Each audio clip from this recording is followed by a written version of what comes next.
여러분 반갑습니다.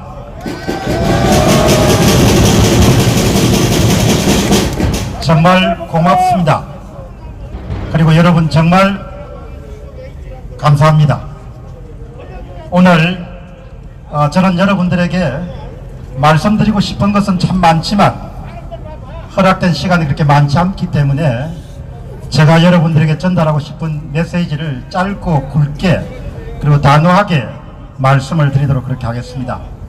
나라가 정말 어렵습니다. 나라가 정말 이렇게 그동안 살아오면서 항상 대한민국의 앞날은 밝고 맑았습니다.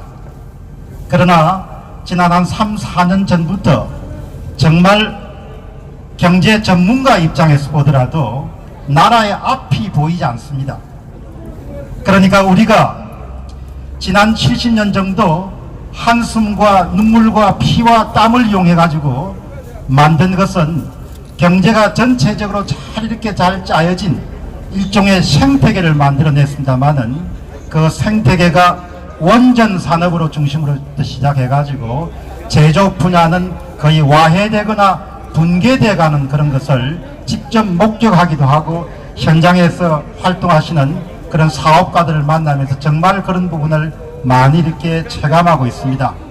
그러나 그렇게 만든 생태계가 얼마나 중요하고 귀중한지에 대해서는 현재 집권 세력들은 이해가 모자라는지 아니면 알고 싶지 않은지 그렇게 정확하게 그 이유를 알 수 없습니다만은 이 상태대로 가면은 나라의 제조업 기반부터 시작해서 많은 부분들이 와해되고 말지 않겠느냐 그런 생각을 저는 하고 있습니다. 그리고 그 첫 번째 시범 케이스가 원자력 산업의 생태계라고 봅니다. 그 원자력 산업 생태계는 지난 60년 정도 이승만 대통령이 각국으로부터 받았던 원조 자금을 조금씩 모아가지고 해외에 국비 유학생을 보내면서 한국의 원자력 산업이 태동했습니다. 그러나 그 귀한 원자력 산업 그리고 중국과 러시아를 완전히 제칠 수 있으면은 전 세계를 압도할 수 있는 그런 산업 기반이 아주 빠른 속도로 이렇게 무너져 내리고 있습니다.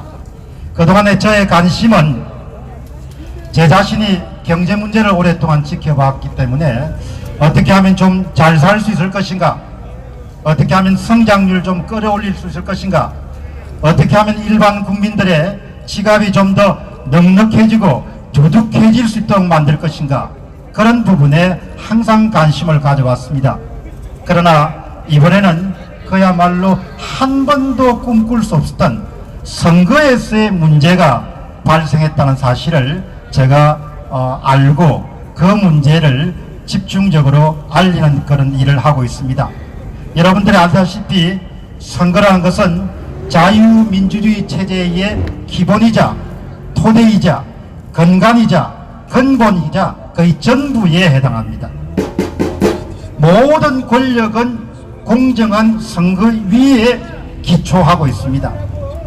선거가 흔들린다는 것, 선거가 불공정한 방법으로 추진된다는 것은 그 자체가 누가 권력을 잡고 아니고의 문제에 그치지 않고 체제의 근간과 기본과 토대 자체를 뒤엎는 것에 해당하는 것이죠. 그렇기 때문에 오늘 이 장소에 오신 많은 애국 시민들과 마찬가지로 저 역시 이번에 문제가 되고 있는 선거의 조작 문제, 개표 조작 문제를 그냥 단순히 먹고 사는 차원의 문제가 아니고 우리의 생존과 번영의 가장 중심적인 문제를 유지할 수 있느냐, 보호할 수 있느냐, 그 문제와 관련되어 있다고 봅니다. 여러분도 그렇게 생각하시죠? 여러분, 저는 정치가가 아니기 때문에 현재 21대 총선을 대단히 학구적으로 접근했습니다. 제가 처음에 이 문제를 시작한 것은 남양주시에서 나온 빳빳하게 이렇게 펴진 백매 묶음이 이 차곡차곡 쌓이는 광경을 한 신민 기자분이 제보하시는 그 영상을 보면서 제가 의문을 갖기 시작했습니다. 그게 4월 16일입니다. 그 영상이 4월 16일 저녁에 올라가니까 4월 17일 날 해당 선관위에서 전화를 해서 선거법 관련된 문제가 있으니까 내려달라 그렇게 이야기를 해서 뭐 골치가 아프지 않습니까? 경찰서 오라 가라 이렇게 하면 그래서 그걸 내렸습니다. 거기서부터 시작이 됐습니다. 그러니까 4월 17일부터 본격적으로 한국의 선거 문제를 접근하기 시작을 했습니다. 어떤 종류의 정치적 배경도 없이 저는 그야말로 아주 분석적이고 아주 학자적 시각에서 접근했습니다. 그런데 제가 이게 근본적으로 문제가 있다고 이렇게 판단한 것은 4월 23일입니다. 그날이 토요일입니다. 한양공대에서 공학을 전공하신 윤정수란 분이 저한테 테이블을 만들어 가지고 도표를 만들어서 보냈습니다. 저는 그 도표를 쫙 보자마자 여기에 조작이 있겠구나라는 무슨 생각을 가지고 집중적으로 파고들었습니다. 그렇기 때문에 오늘날 한국의 많은 그런 분들이 이 문제를 파고들지만 가장 처음부터 시작해서 가장 학자적으로 가장 분석적으로 추구한 인물 가운데 한 사람이 아마 제가 아니겠냐 그렇게 생각하고 있습니다. 여러분, 그런데 그런 문제의식을 갖고 있었기 때문에 23일 날 4월 23일 날 조슈아 씨가 10군데에 자기의 엑셀 분석 자료를 보냈습니다. 그거를 제가 4시 정도 보고 그리고 완전히 확정을 했습니다. 이 양반들이 조작을 했구나. 엑셀 데이터를 보고 저는 젊은 날 데이터 훈련을 받았기 때문에 그 숫자를 보는 감각이 있는 거죠. 그러니까 기자 출신들하고 달리 숫자를 가지고 훈련을 받았기 때문에 숫자를 보면 그 숫자에 대한 감각이 여전히 살아있는 겁니다. 그래서 4월 23일 날 아침부터 시작해 가지고 여러분들 방송을 본격적으로 하면서 제 자신이 연구를 시작을 했습니다. 그리고 나서 한 달이 훨씬 넘었습니다. 제가 여러분들에게 중간 결과를 말씀드리게 되면은 미메인 교수라든지 그렇게 훌륭하신 분들도 분석을 많이 했지만 여러분, 저한테 사람들이 이렇게 묻습니다. 공박사 이렇게 앞에 선구작처럼 가다가 혹시 잘 안 되면 당신 어떻게 하냐? 당신 생각해서 그러는데 당신 그렇게 잘 안 되면 어떻게 되냐? 여러분, 이미 선구는 끝났습니다. 그 선구가 어디에 있느냐? 여러분, 어디에 있다고 생각합니까? 사람들은 저 창고에 숨겨진 표를 찾습니다. 여러분, 그 증거는 21대 총선 통계 데이터가 중앙선거관리위원회가 발표했습니다. 그 자료 안에 모든 증거가 다 들어있습니다. 여러분, 통계나 데이터나 숫자는 무지막지합니다. 안면을 봐주지 않습니다. 며칠 전에 제가 만난 숀 박사라는 분이 젊은 날에 미국의 어바나 샴페니안 대학에서 숫자 이론을 가지고 박사학위를 받았습니다. 그분 말씀이 이렇더구먼요. 숫자를 이길 수 있는 세력은 세상에 아무도 없다는 겁니다. 여러분, 그 21대 총선에 중앙선거관리위원회가 발표한 데이터 안에는 범죄자가 남긴 지문과 범죄자의 행적과 범죄 수법이 고스란히 다 담겨 있습니다. 그러니까 지금 오늘 이 장소에 오신 우리 애국 시민들이 분명히 아셔야 될 것은 저는 어떤 종류의 정치적 야심이나 정치적 배경이나 정치적 정파에 속하지 않는 사람이기 때문에 여러분들에게 가장 중립적이고 객관적이고 가장 냉철하게 말씀을 드릴 수 있다. 모든 증거는 중앙선거관리위원회가 선거가 끝난 이후에 발표한 그 소위 데이터에 다 담겨 있다는 거예요.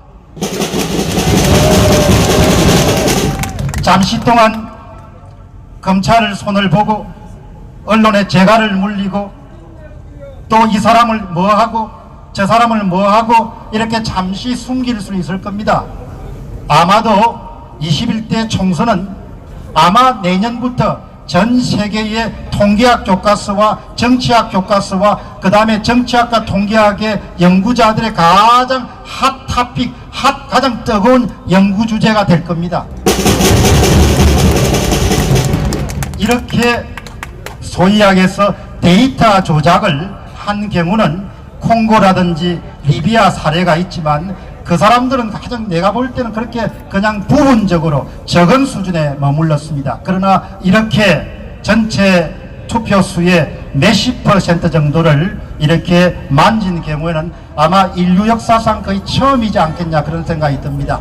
그래서 제가 여러분들에게 단언하고 싶은 것은 사실 증거가 어디 있느냐 이렇게 말씀드리는 분들도 많지만 기본적으로 21대 총선 결과 자료를 조금 더 겸허한 마음으로 객관적이고 중립적인 마음으로 이렇게 접견하는 분들은 그 자료 안에 4월 15일 날 특히 사전투표에서 무슨 일이 일어났는가가 낱낱이 기록으로 남겨져 있기 때문에 그것은 덮을 수도 없고 은폐할 수도 없고 지울 수도 없고 제거할 수도 없습니다. 그렇기 때문에 이제 남은 것은 제가 이제 오늘 여기 대법원이고 하니까 제가 남은 것은 이제 우리가 누가 했는지 어떻게 했는지 왜 했는지를 아주 법리적으로 분석적으로 체계적으로 저는 파악을 해서 다시는 그런 일이 이 땅에서 일어나지 않도록 해야 될 것이고 그리고 이 일을 주도하신 분이 계실 테니까 세상 일이란 게 여러분 그렇지 않습니까? 결과가 있으면 반드시 원인이 있지 않습니까? 그 원인을 찾아가지고 그분들에게 책임도 묻고 그런 일들이 저는 우리가 해야 될 일이지 않겠느냐 그렇게 생각합니다. 그러나 여러분 지금 가장 중요한 것은 이번은 기본적으로 투표함에다가 투표 용지를 집어넣는다든지 그런 전통적인 방법 외에 온라인 조작이 많이 이루어졌기 때문에 지금 분류기라든지 계수기라든지 제어용 컴퓨터라든지 메인 서버라든지 백업 서버라든지 이런 부분들을 변호사들이나 그 다음에 이런 사람들이 요구하는 모든 정도의 증거 보존에 대해서 법원의 판사님들이 다 받아들여 주셔야 됩니다. 그러니까 그거를 가지고 해주니 안 해주니 그렇게 하면은 그 자체가 이미 의심과 의혹의 대상이 될 수밖에 없는 겁니다. 가장 첫째 필요한 것은 어떤 사람은 조작 증거가 어딨냐 이렇게 했지만 그거는 이미 다 정리가 됐습니다. 정리가 됐기 때문에 지금 필요한 것은 특히 의정부 지원이라 있는데 이번에 구리관리 선관위에 관련된 분류기를 그렇게 감추고 싶어 하지 않습니까? 그러니까 그런 것을 그냥 감출 수가 없으니까 법원 판사님들이 당연히 증거로 채택해가지고 객관적인 그런 조사 과정을 거쳐서 그 안에 어떤 장비가 장착이 됐냐 부분들을 파악할 수 있도록 그렇게 해야 되고 그 다음에 이제 오늘 여기가 또 대법원이고 저기가 또 검찰이니까 윤석열 총장이 조국 사태를 잘 파헤치지 않았습니까? 결과는 두고 봐야 됐지만 그러나 여러분 이번에 4.15 총선 선거 개표 조작 의혹 사건이라는 것은 조국 사건의 수십조 배에 해당하는 그런 종류의 사건입니다. 저는 한국의 검찰이 왜 이렇게 입을 다문지를 도무지 이해를 할 수가 없습니다. 사실 윤석열 검찰총장과 제가 동년배입니다. 동년배인데 윤 총장이 이번에는 정말 제대로 한국의 선거 부정 사태를 조사를 저는 해야 된다고 보고 그 다음 여러분 보시죠. 한국에 참 앞으로 역사가 어떻게 기록하겠습니까? 지금 한국의 주류 언론들 다 입을 다물지 않습니까? 어떻게 언론이 이렇게 침묵할 수 있냐 이야기죠. 부담이 되면 찬반이라도 소개를 해줘야 되지 않냐 소개를. 그래서 지금은 이제 말로 해가지고는 안 되니까 오늘 이 자리에 오신 우리 외국 시민들이 매주 토요일 날 이렇게 모이셔서 요구를 하고 또 이렇게 압박을 하고 그렇게 해야 저는 움직일 수 있지 않겠냐 생각이 들고요. 그 다음 여러분 한번 생각해 보시기 바랍니다. 선거를 만일 조작할 수 있으면 그 다음에 뭘 못하겠습니까? 제가 이번에 이 문제를 파고들기 시작한 것은 선거를 조작할 수 있는 종류의 정치 세력 같으면 모든 것을 자신들이 원하는 대로 다 할 수 있다는 것이죠. 그래서 여러분 지금 우리는 선거 부정 문제를 가지고 정부의 또 집권 세력에 강하게 요구하고 있지만 현재 이 한국의 4.15 부정선거 의혹 사건은 기본적으로 선거악의 싸움입니다. 4.15 부정선거의 의혹 사건은 거짓과 참의 싸움입니다. 4.15 총선의 개표 의혹 사건은 진실과 거짓의 대결입니다. 4.15 총선 의혹 사건은 삶과 죽음의 대결 구도입니다. 4.15 총선의 의혹 사건은 생존과 번영을 가느냐 아니면 노예의 길로 가느냐의 대결 구도입니다. 그래서 정말 많은 국민들이 눈앞의 이익뿐만 아니고 이 문제를 자기 문제처럼 받아들이셔야 되고 아이들 세대가 노예의 길로 살아가지 않기 위해서는 우리 세대가 더 많이 노력을 해야 되고 더 많이 알려야 되고 더 많이 헌신해야 되고 더 많이 저는 노력해야 된다고 생각합니다. 여러분 그렇게 생각하시죠? 그래서 여러분 좀 고단하시더라도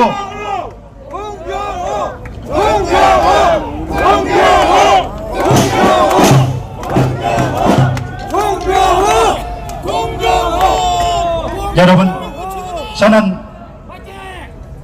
성장하면서 제가 집이 경남 통영입니다.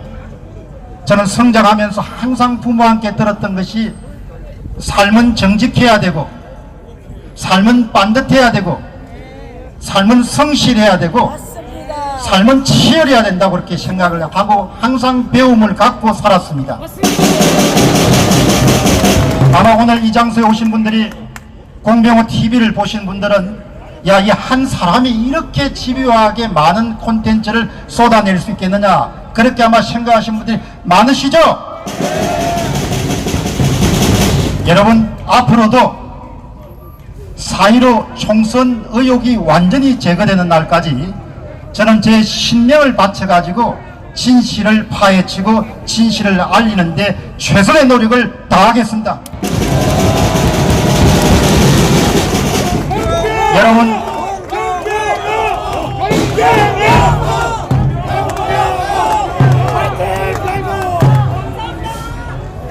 여러분 우리가 지금 어려운 시기를 맞지만 저는 제가 믿고 따르는 예수 그리스도를 항상 생각할 때마다 이 나라의 지난 80년 70년 세월을 보면은 한시도 좌익과의 싸움에서 쉬웠던 적이 한 번도 없었습니다. 1945년도 우리가 해방을 맞았을 때 그 해방 전국의 혼란스러움과 그때부터 이미 좌와 우의 전쟁이 벌어지고 지금까지도 계속되고 있는 겁니다. 그렇기 때문에 여러분 저는 우리 민족을 특별히 하나님이 귀히 쓰는 그런 민족이라고 저는 생각하기 때문에 분명히 우리가 경험하고 있는 고난은 그 속에 주님의 뜻이 있으리라고 굳게 믿습니다. 그래서 우리가 승리하는 날까지 여러분과 제가 함께 손을 맞잡고 힘차게 전진해 나가시기를 기도하겠습니다. 감사합니다.